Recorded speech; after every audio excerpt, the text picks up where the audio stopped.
নমস্কাৰ Brian blogs everything YouTube চেনেললৈ আপোনালোক সকলোকে স্বাগতম জনাইছোঁ।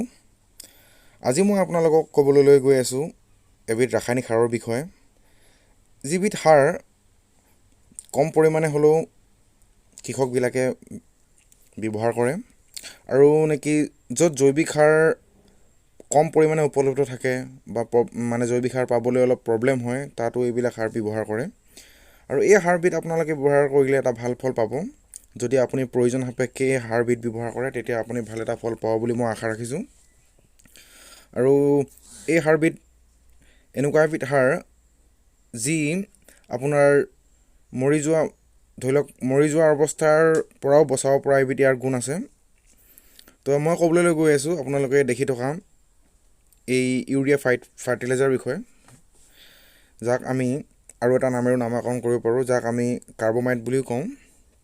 আৰু ইয়াৰ ব্যৱহাৰ, ইয়াক কিদৰে ব্যৱহাৰ কৰোঁ, ইয়াৰ কাম কি, আৰু ই অধিক হ'লে কি হয়, আৰু এই গছজোপাক কিদৰে কাম কৰে, উদ্ভিদত ইয়াৰ গুণাগুণ কি, তাকে মই ক'বলৈ গৈ আছোঁ। ফাৰ্ষ্ট অফ অল মই আপোনালোকক কেনেকৈ ইউজ কৰে সেইটো দেখাবলৈ গৈ আছোঁ। আপোনালোকে চাওক, মই এটা বেঙেনা পুলি লৈছোঁ, যিটো পুলিত মই আজি আপোনাৰ দুই মাহ হৈ গৈছে। আৰু ইয়াত আপোনাৰ মোটামুটি 12-14 খিলামান পাত লাগিছে।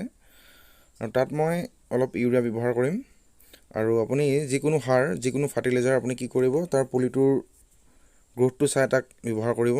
আৰু সাৰ কেতিয়াও গুৰিটো একেবাৰে কাষত নিদিব, আপুনি 4-5 ইঞ্চিৰ আঁতৰত দিলে মানে ভাল। আৰু এনেকুৱা ধৰণৰ পুলিত আপোনালোকে কি কৰিব, খুব বেছি আপোনাৰ ইউৰিয়া যিটো দানা, তাত আপোনালোকে 40-50টামান ল'ব আৰু চাইডে খুব কম পৰিমাণে দিব।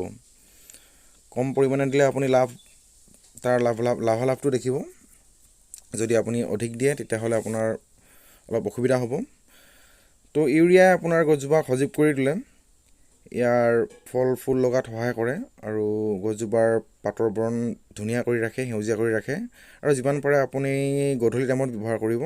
আৰু ইউৰিয়া ব্যৱহাৰ কৰাৰ পাছত আপুনি ধুনীয়াকৈ মাটিটো আপোনাৰ তাৰ ওপৰত দি অলপ পানী ছটিয়াই দিব, তেতিয়া আপোনাৰ ইউৰিয়াটো সোনকালে গলাত সহায় কৰে। যদি আপুনি এই ইউৰিয়াবিধক অধিক মাত্ৰাত ব্যৱহাৰ কৰে তেতিয়া আপোনাৰ গছৰ পাতবিলাক হালধীয়া হ'ব আৰু লাহে লাহে গছজোপা জ্বলি যোৱাৰ দৰে দেখিবলৈ পোৱা যায়, আৰু অৱশেষত গছজোপা একেবাৰে মৰি যোৱাও দেখিবলৈ পোৱা যায়। সেইকাৰণে আপুনি এটা প্ৰয়োজন সাপেক্ষে ইউৰিয়া ব্যৱহাৰ কৰক, গছজোপাও ভাল হৈ থাকিব, আপুনিও তাৰ পৰা ভাল এটা ফল পাব বুলি আশা ৰাখিলোঁ। ইউৰিয়াক আপুনি অন্য এক পদ্ধতিটো ব্যৱহাৰ কৰিব পাৰে। আপুনি পানীৰ লগত গুলি ইয়াক আপুনি স্প্ৰে কৰিব পাৰে। কমপ্লিট আপুনি গছজোপা ওপৰৰ পৰা তললৈ ইয়াক স্প্ৰে কৰিব পাৰে। ইয়াৰ পদ্ধতিটো হ'ল, আপুনি এটা কাম কৰিব, 30 গ্ৰাম আপুনি ইউৰিয়া ল'ব, 1 লিটাৰ পানীত ধুনীয়াকৈ সংমিশ্ৰণ কৰিব, যাতে ইউৰিয়াখিনি ভালদৰে গুল যায়। এইদৰে গুলি লোৱাৰ পাছত আপুনি যি ধৰণৰ স্প্ৰে হওক, হেণ্ড স্প্ৰে হওক বা আপোনাৰ ডাঙৰ যিটো হেংগিং স্প্ৰে হওক, য'তে ব্যৱহাৰ কৰে আপোনাৰ ওচৰৰ যিটো উপলব্ধ, আপুনি সেইদৰে ব্যৱহাৰ কৰিব পাৰে। এইদৰে মাটিৰ গুৰিত দিয়া আৰু পানীৰ লগত স্প্ৰে কৰাৰ মাজত বিশেষ অন্য পাৰ্থক্য দেখিবলৈ পোৱা নাযায়, একেটাই কাম কৰে।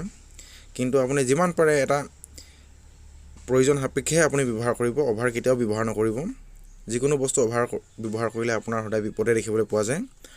আৰু বিশেষ ইউৰিয়াক লৈ মোৰ আৰু ক'বলগীয়া তেনেকৈ কথা নাই। আৰু যদি বিশেষ অন্য কিবা ইনফৰ্মেশ্যন পাওঁ ইয়াৰ বিষয়ৰ ওপৰত, তেতিয়া মই আপোনালোকক নিশ্চয় জনাম।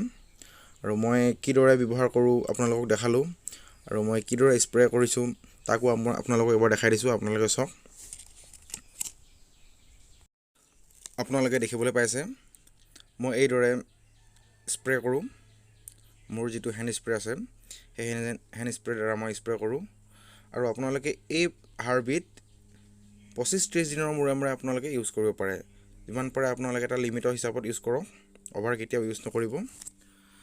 আশা ৰাখিলোঁ আপোনালোকে মোৰ ভিডিঅ'টো চাই ভাল পালে। যদি ভাল পালে কমেণ্ট কৰিব, লাইক এটা কৰিব। ধন্যবাদ।